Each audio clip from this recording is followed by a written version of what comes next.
Firstly, SEO is a long-term strategy. So I refer to it as compound interest, whereas something like Google ads or Facebook ads, a lot of people, it's a quick shot to the arm where you're showing up that next day front and center in front of people, but the cost per click may vary depending on the industry. I've seen in Google, in the legal sphere, sometimes one click on your advertisement is $50. That's a lot of money if you're racking up even 100 clicks a month.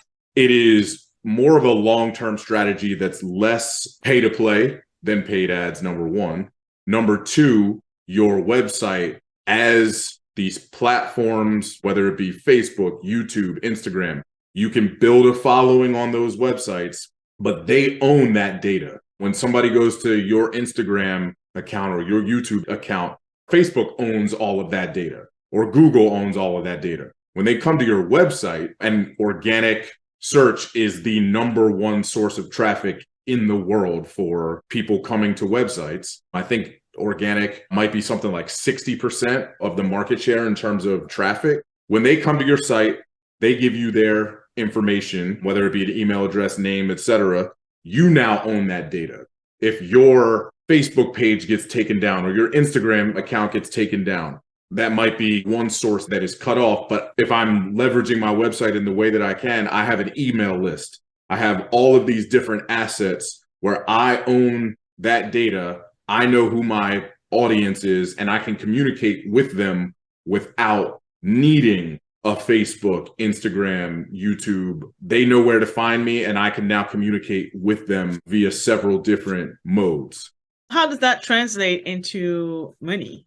This is more of the first party data side of things. But if you are reaching your target audience, you understand who they are, you put a message in front of them when they go looking, because that's the other thing is SEO is people who are searching for an answer, whether it be an answer in the form of a product, an answer in the form of a service, an answer in the form of just information. People are searching with the intent to find an answer to their question or a solution to their problem. You, as the business owner, entrepreneur, e-commerce website, you are tasked with presenting them that solution or answer to their problem. And if and when done correctly, it gets that ball rolling downhill and you're just picking up more momentum to the point where you can then use that information and data to power up your advertisements, to build custom audiences based on the people that you know are the right individuals, and then building lookalike audiences in Facebook and Instagram and things like that to then find more of those individuals to come learn about your business. Got it. And so for anyone who is thinking, okay, I can see the value in SEO, but I still have no idea how to implement that, what are some resources that we should know about when it comes to having an SEO strategy? Sure. So there are several different free SEO tools. In fact, I have a blog post about some of the best free SEO tools on my website, which I can provide you with the URL. But tools like Ahrefs, SEMrush, there is a website called Answer the Public. If you have an idea of who your target audience is, in the SEO world, we call it keyword research.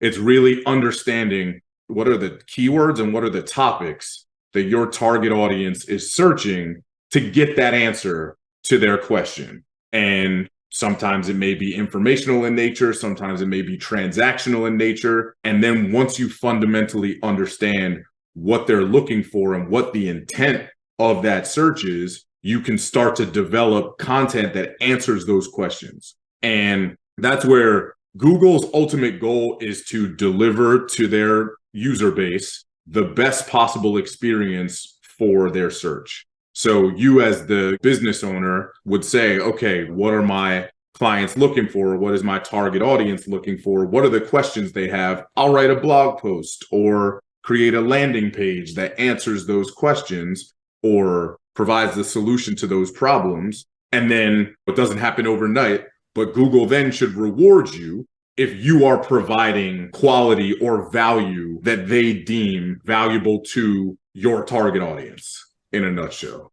And Google will reward you by pushing your page or website up. Correct. Yep. Google will reward you by pushing your page to the top of the search results. And the algorithm is sophisticated enough to also understand the click-through rate mechanisms to say if your website is ranking number one for a specific term, the expected number of clicks or the expected percentage of clicks is X. If more people are clicking on search results below that, to Google, it indicates that they must be providing something that's more valuable than what's above it. And that's why I say it's a little bit art, a little bit science, because you have to convince people that what you're providing is worthy of a click. And Google then rewards those websites by putting them in more prominent positions. So you're an SEO expert. You help businesses not only develop, but also implement SEO strategies, right? Mm-hmm. For entrepreneurs, business owners, or even people who have a blog who are listening that might not have the budget to hire an expert like you. What are 3, maybe 5 things that they can do today to start leveraging SEO to increase not only the leads, first step would be the leads to their website, but ultimately revenue? Number 1 would be understand your audience and the things that they are searching. Like I said, go to something like Answer the Public. There will be keywords with 2 words and keywords with 6 words that you can get as basic or as detailed as possible in understanding how people are searching for within your industry. Number 2 would be on-page optimization. So optimizing the title tags and the meta descriptions on your website. And usually those are within the page in your content management system. A lot of people use Yoast. It'll say SEO title, SEO description. Usually, I would say a lot of people do not realize how important those 2 things are, because not only do they help Google understand what that page is about, they're shown to the end user when that user executes a search. If you have nothing there, Google just automatically pulls from within the content what it deems relevant, which is not allowing you to get your message out. 3, I would say, just do a brief analysis of your competitive landscape to understand who is consistently at the top of the search results. A lot of times, and I tell my team this all the time, while tools are great, the best tool is Google. I will sit and Google different iterations of things for 10 minutes to try to understand, what does Google deem a synonym? What does Google deem some sort of related term? There could be 2 terms within your industry that you think are synonyms, and Google is treating them as 2 completely separate things that you may want 2 completely separate pages for. Never be afraid to Google, to just straight up go in and use Google itself. And then my last piece of advice would synergize with all of them, especially the keyword research point, is there's almost never such thing as too much content, but you want it to be the right content. I see a lot of people treat their blogs like journals, not so much anymore. Oftentimes companies will have news updates or hey, we did this thing, which is great if somebody already knows who you are. But if you're an entrepreneur and you don't have money to throw at things like a Fortune 500 business, you've got to understand, what do these people care about, and produce more and more content that dovetails with what they actually care about versus what you care about, if that makes sense. I'm always trying to be introspective in that nobody cares what I like. They care what they like. How do I deliver more of what the greater they likes?